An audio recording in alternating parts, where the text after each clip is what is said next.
Great. We move, let me move this. Order types. We have order types, okay? And one of them is what? Market order. And what does it state here? Market order, an order to buy or sell immediately at a current market price. Okay, so great. Let me go back here. You see this picture? Great. That's MT5. We'll talk more about that. But a market order is you just entering into the market. Maybe you are buying, let's still use euro dollar. You are buying. You want to buy. Maybe you've done your analysis and you know euro dollar is going to buy. So you just place a buy trade. You've entered the market immediately at the current price. That's all about market order. Or you want to sell. You've entered the price immediately. Okay, yes. Then we have limits. We have another aspect of order types, which is what? The limit order. And what is a limit order? An order to buy or sell at a specific price or better. Okay, and over here we have, an image to show some of these limits. The limit order, we have types. Okay, we have the buy stop, sell stop, we have the sell limit, buy limit. Okay, and if you look here on this image, if you look here on this image, you see that I have placed some orders. These are pending orders, okay? So they are not different from what we are talking about here. Limit orders, okay? That's it here. So I'm waiting to buy, with this, I'm waiting to buy crude oil at $71.90 per barrel. So I'll be making reference to the crude oil aspect too as well. So if price doesn't get to $71.90, I'm not buying crude oil. I'm waiting. So it's a pending order I've placed. Okay. Yeah. Then we move to another, which is what? Stop loss order. And what is a stop loss order? An order to close a trade when the price reaches a specific level to minimize losses. Okay. Yeah. So with that, we have a picture here, and looking at this picture, okay. Let's say this is the trader. This is a trader. He entered, or the market went this way. He saw an opportunity here to buy. So he bought, let's say, Euro USD. We'll be making reference to Euro USD to a lot here. So let's say this trader, let's say this Osajifo buys Euro USD here. He holds it, he's in profit. Then profit starts to decline, profit goes up a bit, profit starts to decline. And let's say Osajifo is not online. Okay, he has placed the order. The trade has been activated. He's not online. Maybe he's out of data, or he has a low battery. His phone is off and he's in town. Okay, Osajifo placing a stop loss order. Okay, when he triggered this trade, when price gets here, he starts to bleed. Okay, so let's say Osajifo had $100 in his account before placing this trade. So maybe his target was to make another $100. So Osajifo has $100. He wants to make $100, profit. But price didn't really get to his profit. It got to, let's say, $70 and starts to reverse. It goes back into his favor for about, let's say, $60 and it starts to reverse. Then all of a sudden, price starts to drop. Then it drops about $10. And let's say he wanted to just risk, just $10 of his $100. Okay. So, and he placed his stop loss order at $10, minus $10. When price gets here, it takes Osajifo out. Okay. And then it keeps going down. The price keeps going down. So what happened is Osajifo coming back to see this, we realize that, oh, then stop loss order has saved me at the end of the day, because if I hadn't placed the stop loss order here and my phone went off in town, I would have lost, let's say if this was about this whole loss, let's say it's about $90. Imagine Osajifo didn't place a stop loss order here and the market went against him and he lost $90. He coming back online, he will realize that what? His $100 deposit has become what? $10 because he has lost what? $90. It's going to mess up with his psychology. Do you understand? It's going to really mess up with his psychology. So stop loss order, helps us to prevent extra or more, let's say dangerous losses, okay? Yes, so that has to do with stop order. It helps you to what? Mitigate your losses, okay? Yeah, so it's also another form of what? Risk management, okay? Then we look at taking profit or take profit order. It's what? An order to close a trade when price reaches a specific level to secure what? Profits. Then we have a picture here, okay? Osajifo has made his analysis, okay? And on this USD JPY, he has made his analysis and he enters a buy trade here, okay? And let's say he still goes to town, or he's not close to his phone, or his phone is off, okay? And this trade has been triggered. It goes, it hits take profit because Osajifo sets a take profit and a stop loss order before he went offline. He coming back to see that his take profit has hit his target. Like, it actually gives you a good feeling. It gives you a good feeling, okay? Because at the end of the day, let's say, good, he wanted to, make $50, okay? And he has $100 in his account. Because of the help of take profit order, because of take profit order, Osajifo goes, he comes back, he's traded, he triggered, has made profit. It's a nice feeling. See your balance move from $100 to, $150, even when you were not online. With these orders, whether you are online or not, once you've set them, they work for you, okay? And it helps build your psychology. Then we look at another, which is what? Pending order. What is a pending order? An order to execute a trade at a future price, okay? And we have a picture here showing the buy limit, a sell limit, a buy stop, a sell stop, okay? So with pending orders, it still relates to this image, okay? Great. So this image, what we have down here are orders, pending orders. So I'll still use crude oil, okay? I've set a buy limit on crude oil. So till crude oil price gets to $71.90 per barrel, it's not going to trigger. So you see, I've set this, and maybe it will take time. In the future, it will happen, but not now. Maybe in the future, maybe some few days time, maybe in some few weeks time, it's going to happen. So this order will be there till price gets to that level. Then it triggers me into the market. That has to do with pending order. Okay. Yes. Then we still want to look at some trading terms. I'll still have to put this here.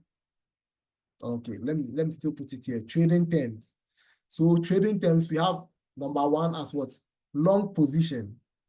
What is a long position? Buying a currency pair with the expectation that the value will increase. Okay, so we have a picture here showing a trader. I'll still be using my brother Osajifo in this scenario. So Osajifo has done his analysis, okay, and he has realized that, okay, this market, let's use euro dollar for this market, it's going to buy.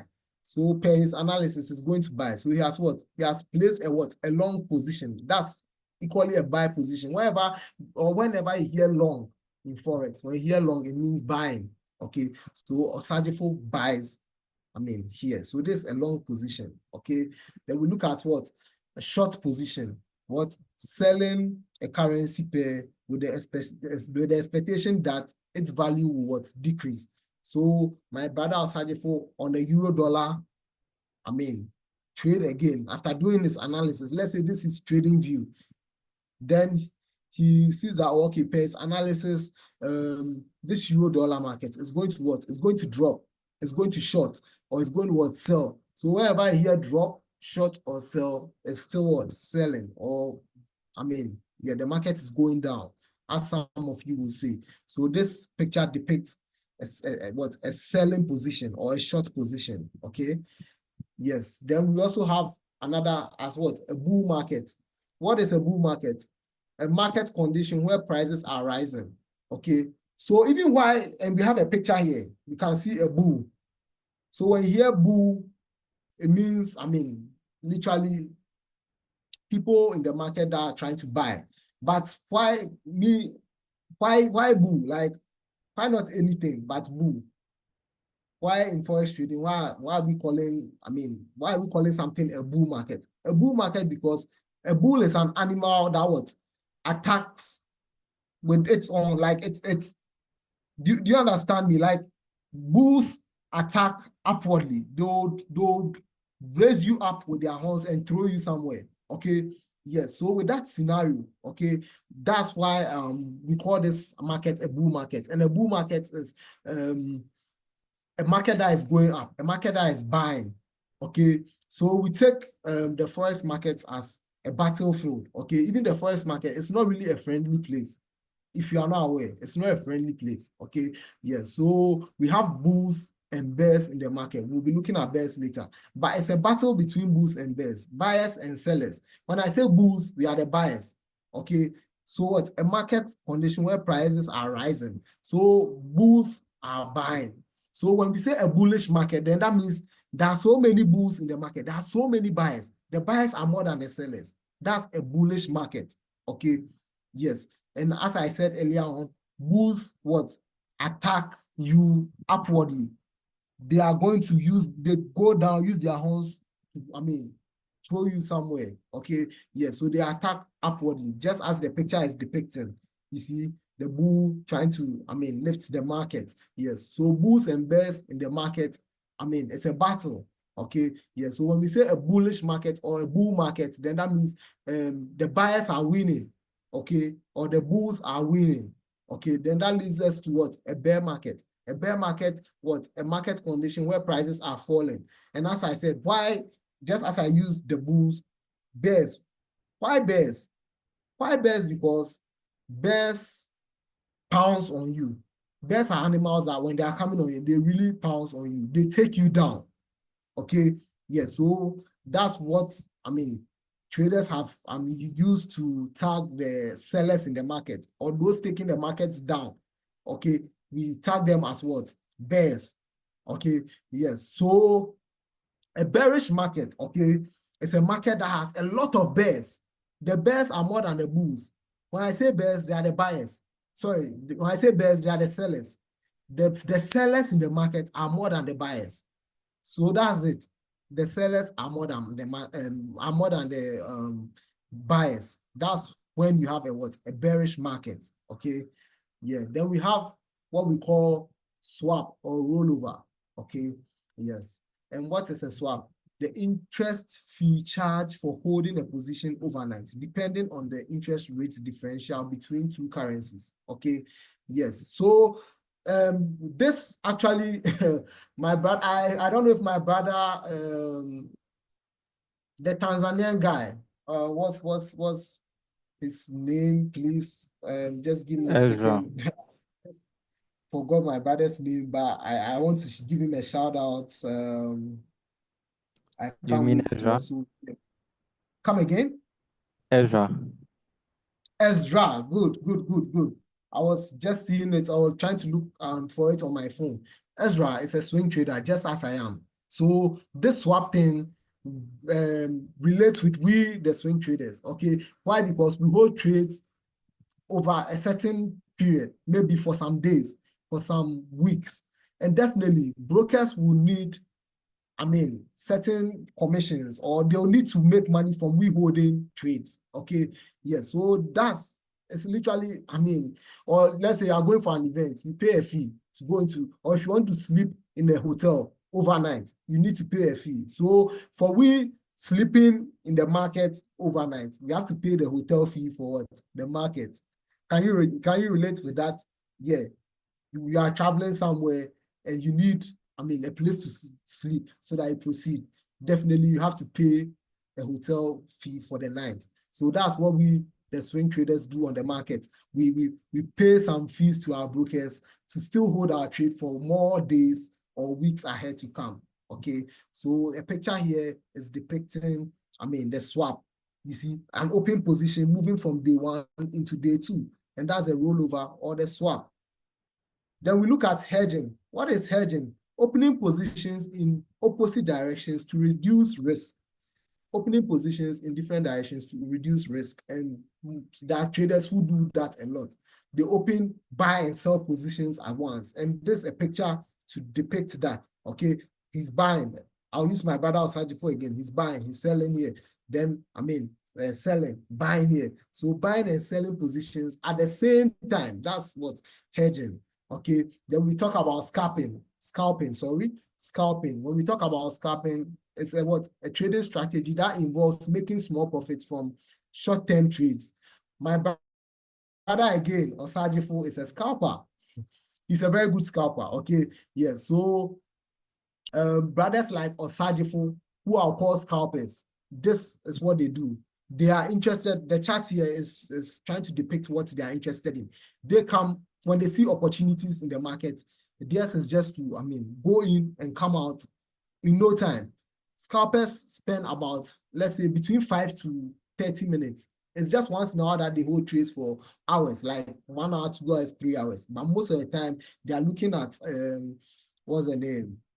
Between some few minutes, like 5 to 30 minutes. And they are not looking for so many pips, okay? Scalpers don't look for much pips. They are just looking for about 5 to 30, to 50 pips most of the time, between 5 to 50 pips. That's what scalpers are looking out for, okay? Yes, and every scalper has his or her strategy, okay? And normally they trade their strategies with the trading sessions, okay? And when I say trading sessions, we have some known as the London session, the New York session, we have Sydney session, and even Tokyo session, okay? Yeah, so those are the times, scalpers like to trade, but scalpers like to trade mostly in the New York and London session, okay? And some even have times they go into the market, and when scalpers find an opportunity, they go very hard on the market, okay? Yeah, so with that being said, we would like to look at chart and analysis terms, okay? This is covering my image, okay? So I still want to place this up there. Yes, so with that, we have number 1 here, support and resistance. I'm sure some of you have heard of support, or most of you have heard of support and resistance before. So when we say support, okay, what is support? A price level where buying pressure prevents further declines, okay? And what? Resistance? A price level where selling pressure prevents further increase, okay? So good. With this, let's look at this picture. I'm going to use this picture to explain what support and resistance is, okay? So looking at this picture here, but before I even say anything, Forex moves, or the Forex market, it moves in waves, okay? Let me use my mouse pointer to depict that, okay? So you see I'm hovering around this market. You see how the price moves? The price moves in waves. It goes up, down, up, down, up, down, up, down. Yeah, so the price moves in waves, okay, in an upward direction or a downward direction. But that's the nature of the market. It moves in waves, okay? And support and resistance, they guide price movement in the market. They guide price movement, okay? Good. You see a flowing river. A flowing river, the boundaries guide it. A flowing river can't go beyond its boundary. There are, boundaries guiding a river or the direction of a river, okay? So with the Forex market, okay, support and resistance was also directs the market, okay? Good. So with this scenario here, or this picture you are seeing here, I want to relate it to a tennis ball. We all know tennis balls, okay? Good. Me being in my room here, let's say I have a tennis ball, and then I hit the tennis ball very hard on the ground, okay? What happens? When the tennis ball hits the ground, it's definitely going to bounce up. And when it goes up and it hits the roofing, it's going to bounce back down. Then what that happens to the ground? The ground also makes it bounce. So you see the concept, throwing a tennis ball very hard to the ground, it hits the ground, it hits the roof, and it comes down, okay? So using that concept, price is the tennis ball. So this is a price movement, okay? Price moves up. Resistance is the roof. It hits the ceiling, sorry. It hits the ceiling or the roof. Then price moves down. Support is the floor or the ground. So this price, which is the tennis ball, moving up, hits the roof or ceiling, it comes down, okay? Then coming down, support is the floor or the ground. It makes this tennis ball, which is price, moves up again. Then what do we see? We see another roof or ceiling here, which prevents the tennis ball from going up again or further up. So it has to come down, okay? So the tennis ball coming down, okay, it's come to meet the floor, which is what? Support. Then it goes up again, meeting another roof, which is what? Resistance. Then it comes down. So this guides, the market movement or price action, price movement in the market. Support and resistance guides the movement. With that being said, we would like to look at candlestick chart, okay? Yes. So what is a candlestick chart? A chart type used to analyze price movement with candles representing open, close, high, and low prices. Okay, yeah. So before I say anything about candlesticks, we have other charts. Okay, these are candlesticks. What you can see here, they are candlesticks. But before all, yeah, apart from candlesticks, we have other, charts. Okay, we have the bar charts. Yes. We have the line charts too as well, and other ones, okay? But the most popular is the candlestick chart. And this candlestick, why candlestick? Even why that name, okay? Candlestick was actually found by Japanese, okay? And I think I have its name here. Honma Munihisa. Honma Munihisa, okay? Honma Munihisa is his name, okay? And he's the father of candlestick, okay? And he even has this book, which I recommend, the Candlestick Bible. The Candlestick Bible. Those in the group, the WhatsApp group, Fan Mastery WhatsApp group, I'll try to get you a copy, okay? Yeah, so candlesticks helps you read. It's one of the best charts. It helps you, or it simplifies trading for you, okay? It makes you understand where price opens, where price closes, the highs and lows of prices, okay? So where price opens, it goes up, it goes down, and it closes here. So what we see, those lines we see, okay, we call them the wicks. We'll look at that later. And this, what we see here, this is a body, the green, and the red long lines we see, they are called body. But those lines we see here, price went to those areas, or price has been to those areas and has moved from there. So we call those tiny lines we see up and down the body of the candlesticks as wicks. We would further go into that, okay? So basically, when you see this anywhere and it's related to Forex, it means what? The candlestick chart. Then we go to trend, okay? What is a trend? Please, just a moment.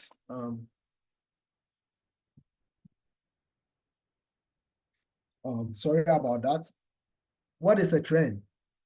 The overall direction of the market. We have the upward trend. We have the downward trend, and we have the sideways trend, okay? Or the sideways trend, you can also call it the consolidating what?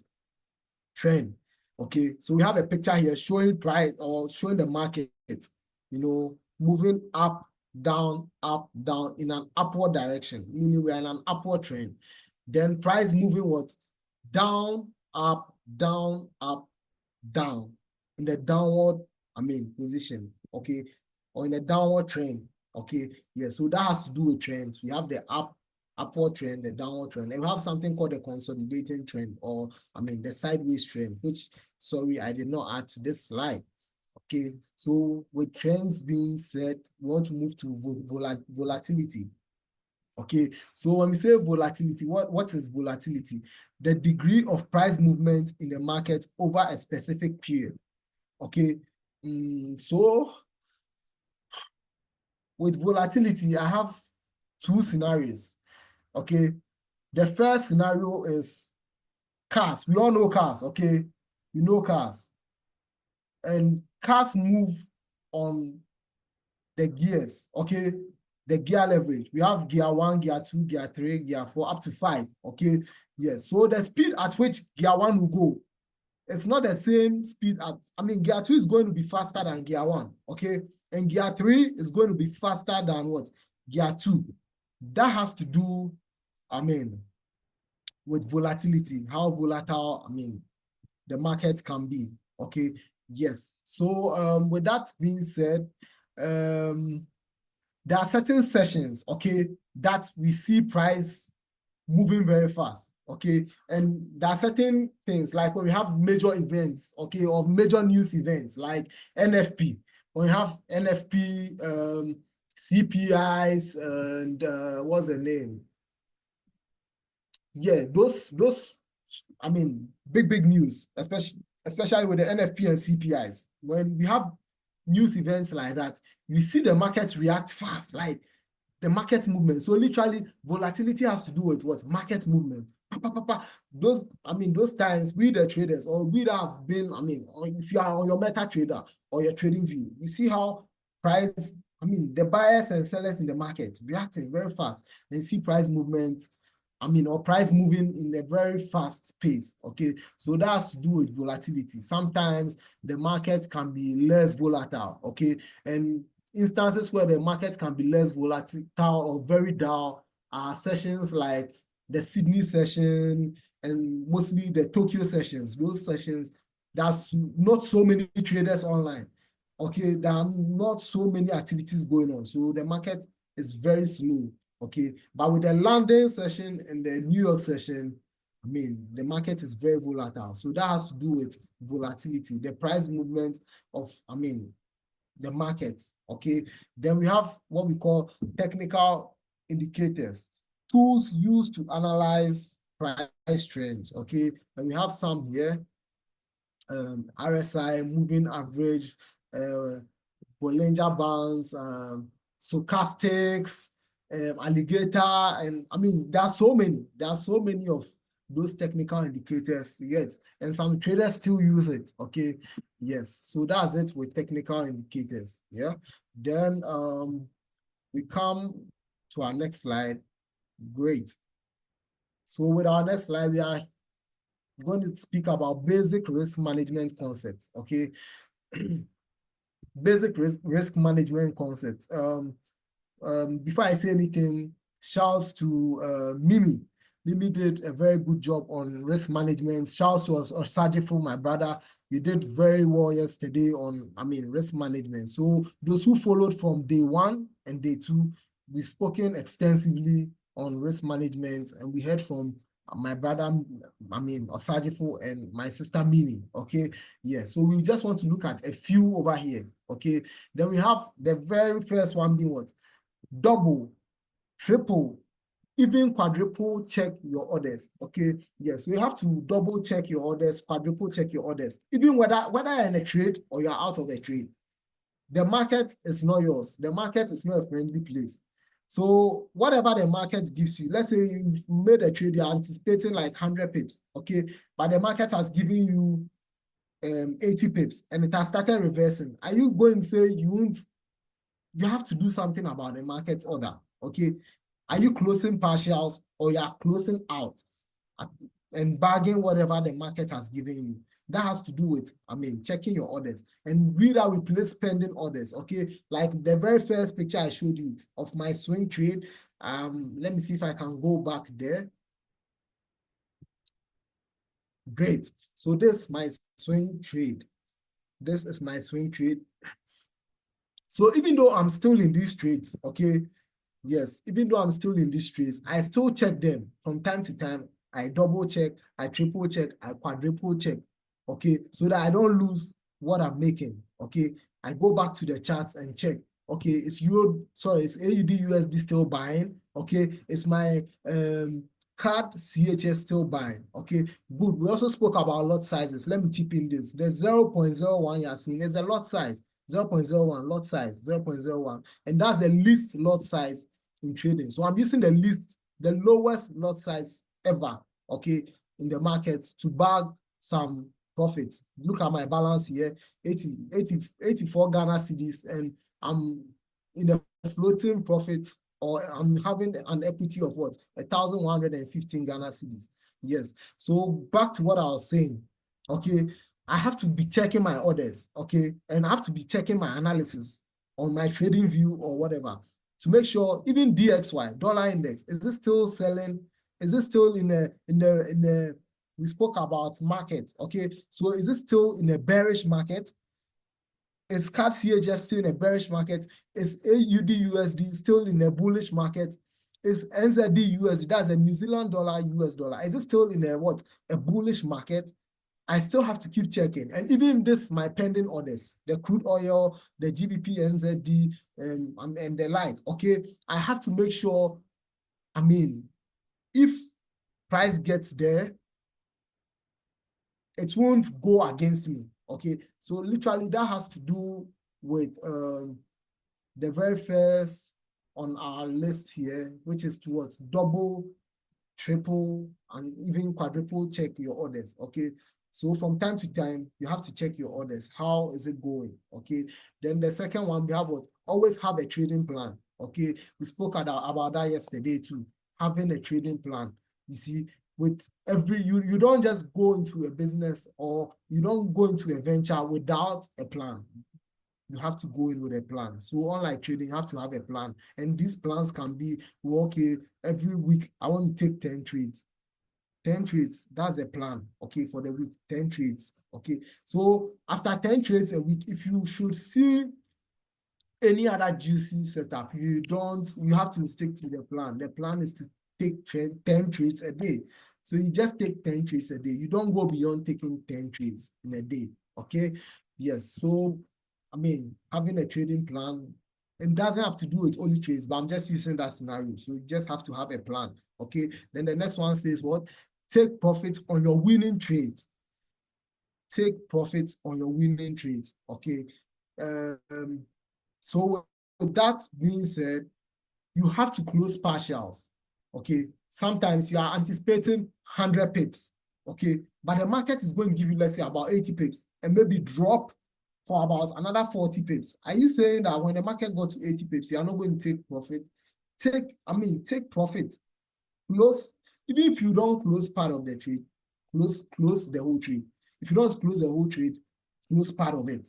Okay, so that has to do with take profit on your winning trades. Okay, yes. So like my winning trades that I showed, I'll be taking profits. I'll be bagging some profits so that my balance will move from what? 100. Let me go back there. So that my balance will move from 100 and good. So if I should close some of these trades, okay, these are my winning trades. So if I should close profits, okay, or if I should take some of my profits, my 184 Ghana cedi 20 pesos is, going to increase, okay?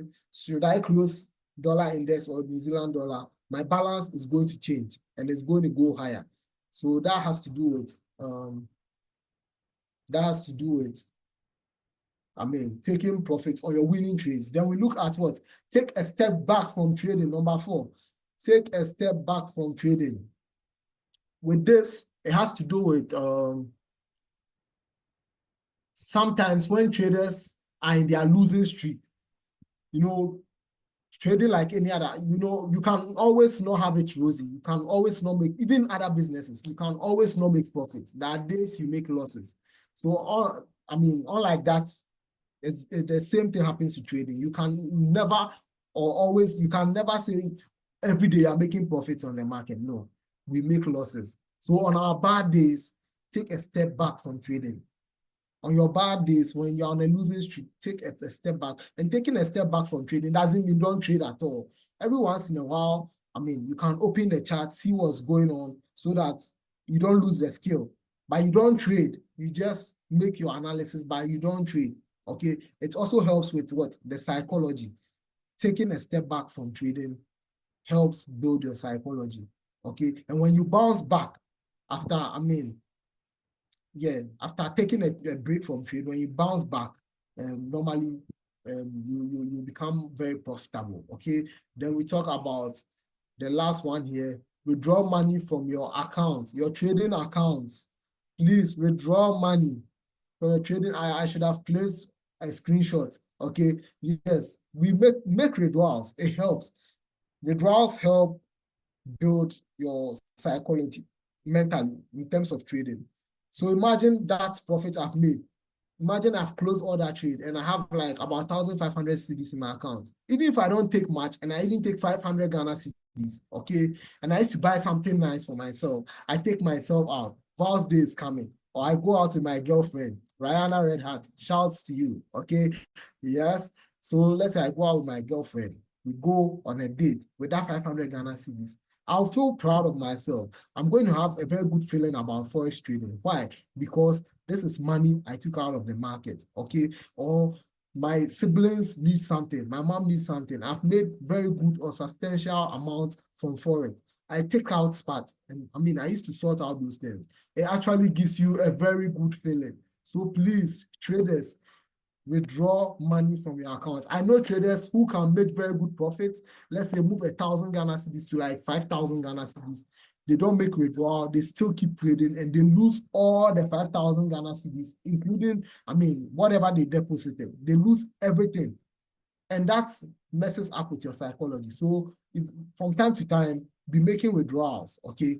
And spend the money, spend that Forex money so that you realize that, yes, Forex is real. Earlier today, in the Fan Mastery group on WhatsApp, I think I saw someone put something that is this one of those Ponzi schemes, yeah, and other fellow colleagues on the platform were addressing that issue. Yes, this is no, if you trade and you are profitable and you take out the profits, okay, or you make withdrawals on your profit and you spend it, you get to realize that this is no what Ponzi scheme. Okay, it was even comparing to men's good. That was very funny. Yeah, but that was a brother who is yet to be enlightened. Okay, he doesn't know much about forex trading. Okay, so with that being said, we want to look at risk management terms. Okay, and the very first one we have here is risk reward ratio. My brother Osajifo spoke about risk reward ratio, and our brother Emmanuel, is Emmanuel on the call? It's Emmanuel in today's session because yesterday he asked a question on risk management, okay? And I even had to cite an example that me being a forex trader, Emmanuel gives me 25 Ghana cedis to trade for him. Then I risk his 25 Ghana cedis and I make profit of, let's say, 50 Ghana cedis. And I give that 50 Ghana cedis to my brother Emmanuel, okay? What I've done is I've risked his 25 cedis and I've been rewarded with what? 50 cedis. So risk reward ratio, with that one, the risk reward ratio is what? 1:2. 1:2. I've risked one, which is what? 25 Ghana cedis, and I've made a double, which is what? 50 Ghana cedis. So that has to do with risk to reward ratio. With that being said, we want to talk about drawdown. And when we say drawdown, literally drawdown is a decline in an investment, okay, or a fund. It's literally a decline. So when you place a trade, it doesn't just move in profit sometimes. Sometimes your trade will go against you a little. That's called drawdown. The trade moving against you a little. Okay, let's say you have $10 in your account, you place a trade and it has moved against you, let's say $1 before going to profit of about $5. You were in a $1 drawdown, but later you came into profit of what? $5. Okay, with that being said, we also want to look at equity. Equity, literally in trading, is like potentially the loss or profit I'm about to make. Let me go back to my image here. I'll still keep making reference to my image. Okay, yeah, of the trade I took. So when we talk about equity, this is the equity. Okay, equity is my balance plus my profit. Balance plus profit is equity. So potentially, if I should close all these trades, this equity that I'm seeing here will become my balance. So the equity is literally show you that, okay, potentially, imagine if these were losses, my equity would have told me, hey, potentially, Ryan, if you close, let's say this were 20 Ghana cedi losses, the equity will tell me that, no, potentially, Ryan, if you should close your 80 Ghana loss, you are going to lose that from your 180 cedis balance. So your 180 cedis balance is now going to 104.20 pesos. Okay, yeah, so that has to do with equity. It's show you, your potential loss or profit, how it's going to affect your balance. That has to do with equity. Okay, then we have stop. Just a second. I want to move this. Okay, we have stop out level. When I say stop out level, what am I talking about? I can still relate stop out level to this scenario. Great. Stop out level. A level that, you get stopped out, okay? You get stopped out from trading, okay? So that has to do with a stop out level, which I earlier on explained, has to do with taking you out of a trade, okay? Yeah, with that also being said. Hello, Ryan. Yes, Osajifo. Yeah, even with the stop out level, there's one picture in your that's on your slides that you can't use. Come again. I said even with the stop out level, there's Yeah. one image on your slides that you can't use. Okay, please, which one? Yeah, go back.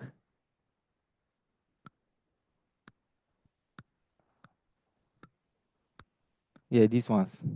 Yes, actually, yes, that's what I use. Yes, so I use No, this. not this one. Not this one. Like the next one.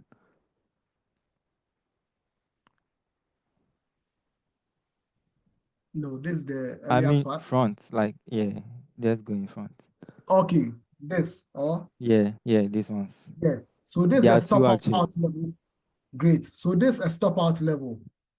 Okay, just to mitigate your losses or to cap your losses so that you And it's don't also lose showing more. the risk to reward too as well. So you can even take that one on.